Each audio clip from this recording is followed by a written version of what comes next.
Welcome to the Jurassic Park 3 Minutes, where we'll be discussing the second Jurassic Park sequel 1 minute at a time. I'm Brad. And Dave. And on this episode, we'll be discussing minute 8 of Jurassic Park 3. Before we get into today's minutes, a little bit of news or housekeeping to bring up.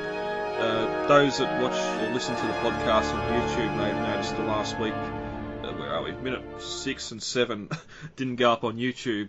Reason being, one, there's only a couple of people that sort of listen to the videos over there or the podcast there, so it's sort of it's a bit of an effort converting the podcast to video and doing all that. But the other reason too is new laptops running Windows 10, and I used to just use Microsoft Movie Maker as a free service just to slap the video together and get it up. It was fairly pain free, but Windows 10 has made a new Movie Maker now, and you can't load the old one, and it's a subscription service.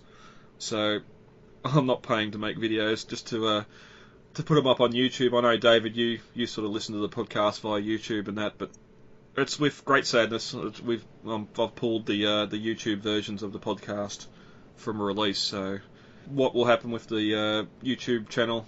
Don't know, unsure. It'll stay up there. All the Lost World minutes up there, so you can catch up on the podcast there. But as for moving forward, Jurassic Park 3, we're not going to be doing the video version of the podcast. Alright.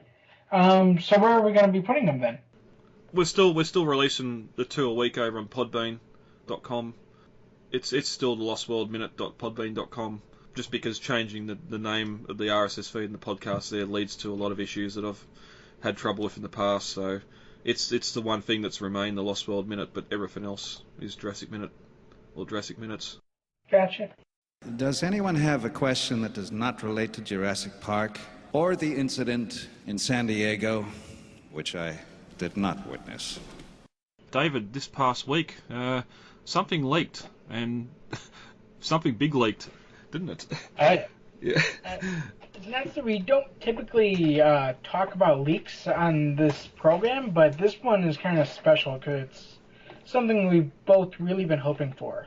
Yeah, well, we had a lengthy discussion last week about me getting one of the Fresh and Fro Rexes custom painted into the bull design, and although this may not be that bull, I think it's leading towards more Jurassic Park 3, but we've had a leak of a green T-Rex in the Legacy packaging. Yeah, that's right, and it's really exciting because, I mean, even though it's not, I'm sure it's going to be more toyish in coloration than what a repaint would look like. It still looks really cool, and really hoping for this one. Really hoping they don't drop the ball on this one like they did for the Spinosaurus. Yeah, let's hope they get on top of the distribution and start getting some more of these figures out. But it does seem to be a lighter green and yellowy colour, which does lead us to believe it's probably more of that young male from Jurassic Park 3. But it's still a retool or recolour of that T-Rex, so it's still going to be the same size as the Rex that's out already. But yeah, definitely excited. I have been talking to a customiser here that I was going to get my Fresh and Fro painted, but I've just said to him, we'll just hold up for a month and see what this turns out to be. Because it'll save a lot of paint instead of trying to paint a brown T-Rex green. And now you can just sort of go to work on this one with the airbrush, hopefully, and just add all the detail it needs. So. But definitely excited. Yeah, me too. I mean, this is something I've been hoping we would get since Mattel got the license, and looks like it finally might happen.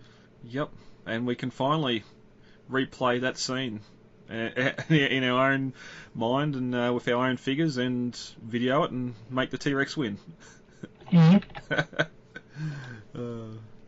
Anything else on that you want to discuss before we get into today's minute? Yeah, I think we just said all we could about that. Yeah, as you said before, it's a leak, so we didn't want to go too much into it.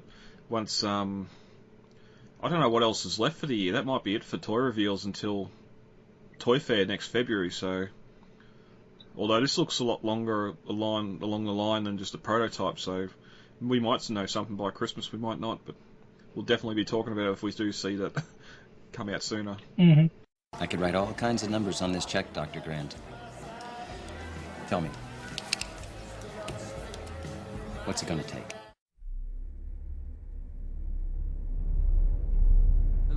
Jurassic Minutes listeners. Brad here.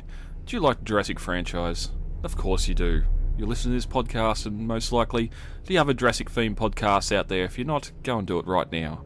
But do you also like mysteries and mysteries pertaining to the Jurassic franchise? Well, David and I have teamed up to produce a special Patreon-only show deep into some of those mysteries. What did kill the men on the parasailing boat in Jurassic Park 3? What is the real story behind the 5 deaths? And did a hurricane really hit Isla Nublar back in 1993 during the Jurassic Park incident? All these mysteries and more we tackle twice a month for your listening pleasure for as low as $1 over at our Patreon page, Jurassic Minutes. Head over, check out the podcasts, and let's go on the journey to solve some mysteries together. As we open minute 8, Alan's lecture continues. He's saying the raptors have been able to vocalise, and it would have been a tremendous evolutionary advantage. He goes on to say raptors are fierce, intelligent, and socially sophisticated. They are able to hunt in numbers and coordinate their efforts. And if it weren't for the cataclysmic events which overtook them, it is entirely possible that raptors, rather than humans, would have become the dominant species on the planet. Scary. But I'm thinking probably unlikely. Yeah. Well, maybe actual raptors, 2-3 foot tall raptors that are smaller and not be as large. Still think unlikely. Because that's how a lot of the smaller mammals survived, because they didn't need to eat a lot and everything else. I'm thinking back then, but it does seem like a bit of a poorly scripted bit just to sort of put that fear back in the raptors again, or just sort of show that intelligence. Yeah, he finishes his little speech there, and he thanks the crowd and says he hopes it's been of interest to him. And as he goes on, we cut to the rear of the auditorium to a shot looking forward of him up the podium, and you can start to see people getting up and leaving. Mm-hmm. And there was some people getting up and leaving before when we got that transition across the table of fossils at the front of the stage there. But he continues, it's why we continue to need and ask for your support, and thank you. So he is here for to find support and funding. It's not just a college lecture to young aspiring paleontologists or anything like that.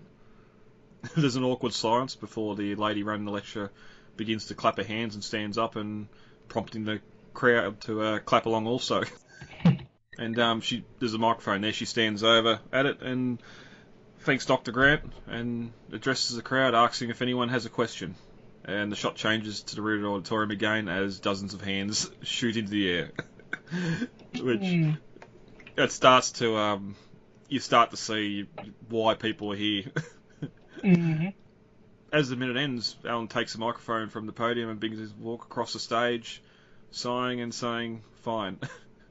And we're going to get to the second part of his response next minute, but This gives me the idea that he's seen this reaction before, and it's not anything new to him.